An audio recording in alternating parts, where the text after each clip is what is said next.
So it's been a little while since we looked at the build of the Lego kit, and that's mainly because I've been dead busy, and I decided not to build it on camera. Well, at least not entirely build it on camera anyway, because it would have just been a load of sort of time lapse. So instead, what I'm going to do is build each of the three main sections separately, and then we'll have a little look at what makes them so cool. Because actually being an owner of multiple full-size ones of these, and a bit of a connoisseur of them, I think I've managed to pick out a lot of the bits that make this kit really cool that you might not have noticed if you didn't know the real cars. So the first stage is the building of the chassis. It's what comes in the first couple of bags, and as you can see, we've got axles on there, and we've got a few bits that make this pretty cool. So we've got a little engine bay, and it's actually got fuel pump. It's got fuel line running where the fuel line would. It's got the little air filter.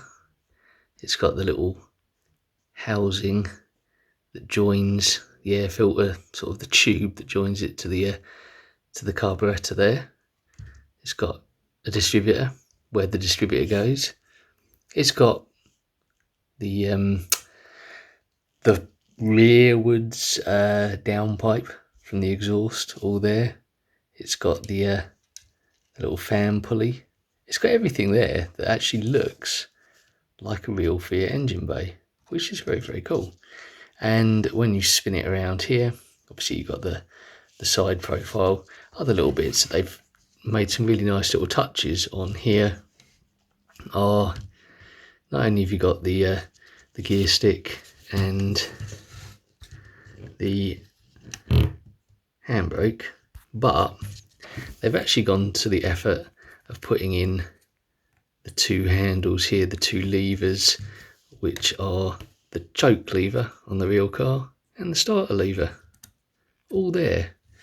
They've got the little spine tunnel that runs down the inside of the car, and they've got the very traditional angled section there, because the real cars run square, and then they've got an angled section there behind the rear seats you lift off, and all the cables and whatnot are in there.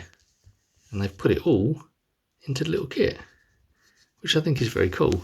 They've also got the throttle pedal, the accelerator pedal, offset and lower, mounted to the floor compared to the other two, which is again exactly where it is on the real car. So whoever's done this has actually put a lot of effort into it, and I never realised when I started building this one that it was actually going to be so well done.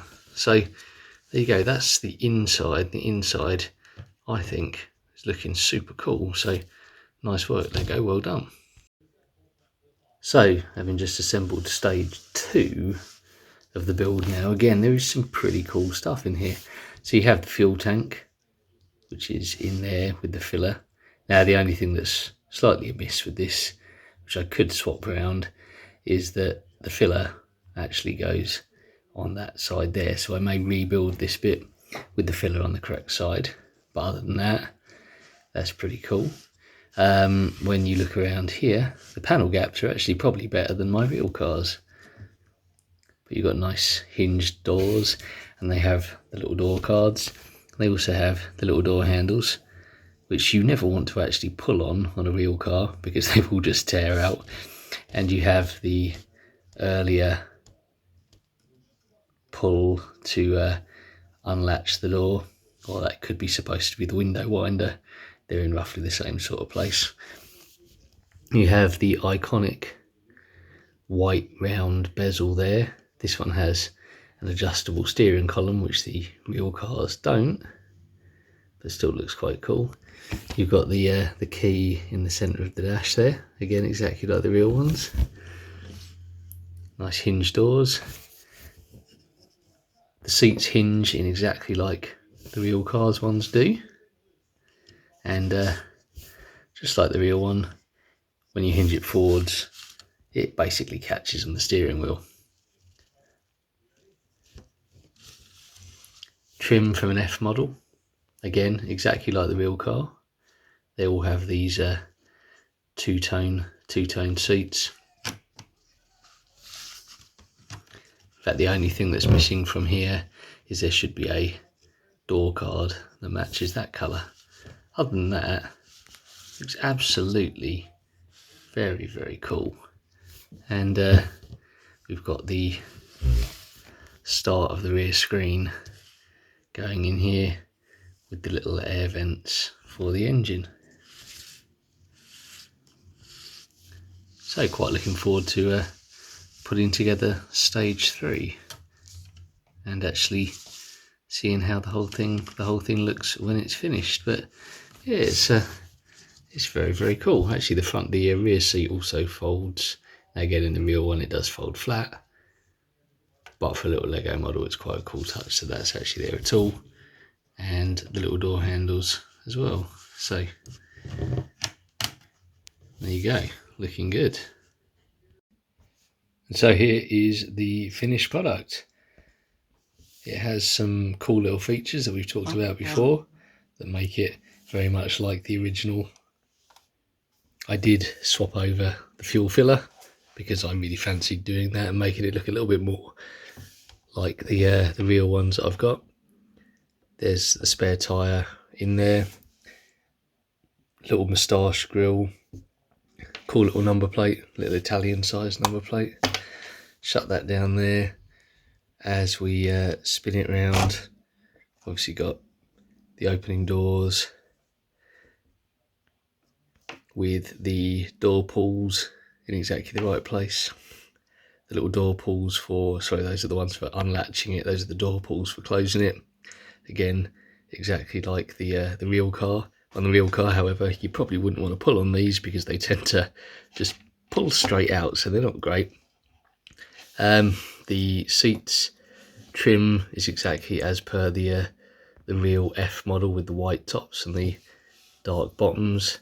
And if you flip that forwards, it interferes with the steering wheel in exactly the same way that the real one does. The real one clashes with the steering wheel, as does that. So again, made by somebody who kind of knows their way around the real little Fiats.